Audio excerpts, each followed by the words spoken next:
Rishi Sunak became Britain's third Prime Minister in 2 months Tuesday, tasked with taming an economic crisis that has left the country's finances in a precarious state and millions of Britons struggling to afford food and energy bills.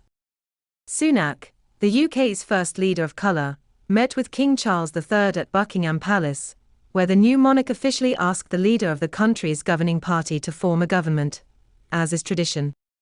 Sunak clinched the leadership of the Conservative Party on Monday, seen by his colleagues as someone who can stabilise an economy sliding toward recession and stem the party's own plunging popularity after the brief, disastrous term of Liz Truss. Her package of unfunded tax cuts spooked financial markets with the prospect of ballooning debt, drove the pound to record lows and forced the Bank of England to intervene, weakening Britain's fragile economy and obliterating her authority within her party.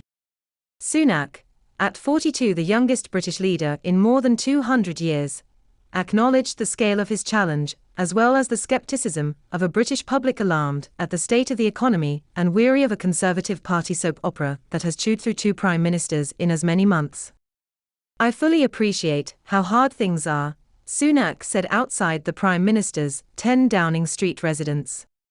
"And I understand, too, that I have work to do to restore trust after all that has happened. All I can say is that I am not daunted." Sunak immediately set about filling the posts in his administration, aiming to put his stamp on the government while bringing in people from different wings of the Conservative Party. His first move was to remove about a dozen members of Truss' cabinet. He aims to assemble a cabinet whose competence can erase memories of the missteps and U-turns of the last several months. But the Conservative Party's divisions over immigration, relations with Europe, and other big issues remain deep. Allies of Truss and her scandal-plagued predecessor, Boris Johnson, who have been demoted from government, can now nurture grievances from Parliament's backbenches. When he was Treasury Chief, Sunak became popular with the public by handing out billions in support to shuttered businesses and laid off workers during the COVID-19 pandemic. But now he will have to oversee tax hikes and public spending cuts as he tries to bring inflation and government debt under control. Acknowledging difficult decisions to come, Sunak tried to draw a line under the chaos that engulfed Truss and Johnson. He said his government would have integrity, professionalism and accountability at every level. Opponents already depict Sunak as out of touch with the concerns of ordinary people because of his privileged private school background, previous career as a hedge fund manager, and vast wealth. Sunak comes into office as not a particularly popular prime minister, but with a reputation for some semblance of economic competence, said Alan Wager, research associate at the think tank UK in a Changing Europe. The problem will be he is seen as someone that's not broadly on the side of people. He's seen as someone that's broadly out of touch. Much of Sunak's fortune comes through his wife, Exata Murthy, whose father is the billionaire founder of Indian IT firm Infosys. The couple is worth about $826 million, according to the Sunday Times Rich List.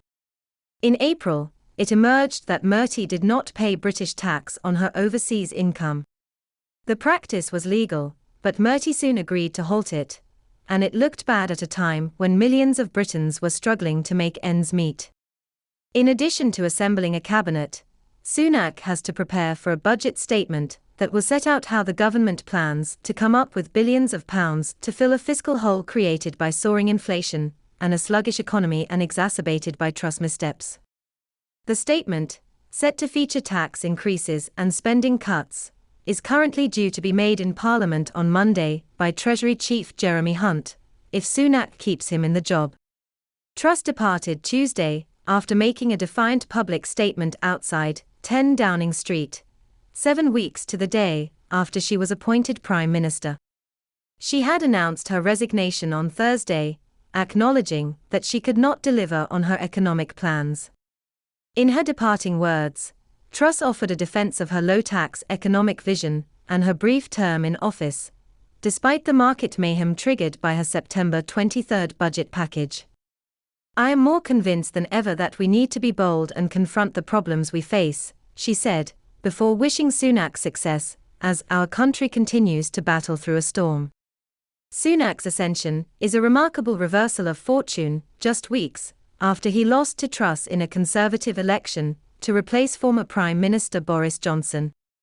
Party members chose her tax-cutting boosterism over his warnings that inflation must be tamed. Sunak was chosen as Conservative leader Monday, after becoming the only candidate to clear the hurdle of 100 nominations from fellow lawmakers to run in the party election.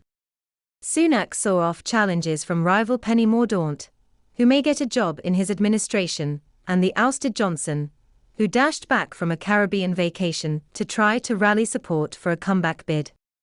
Conservative lawmaker Victoria Atkins, a Sunak ally, said the party would settle down under his leadership. "We all understand that we've now really got to get behind Rishi, and in fairness, that's exactly what the party has done," she told radio station LBC.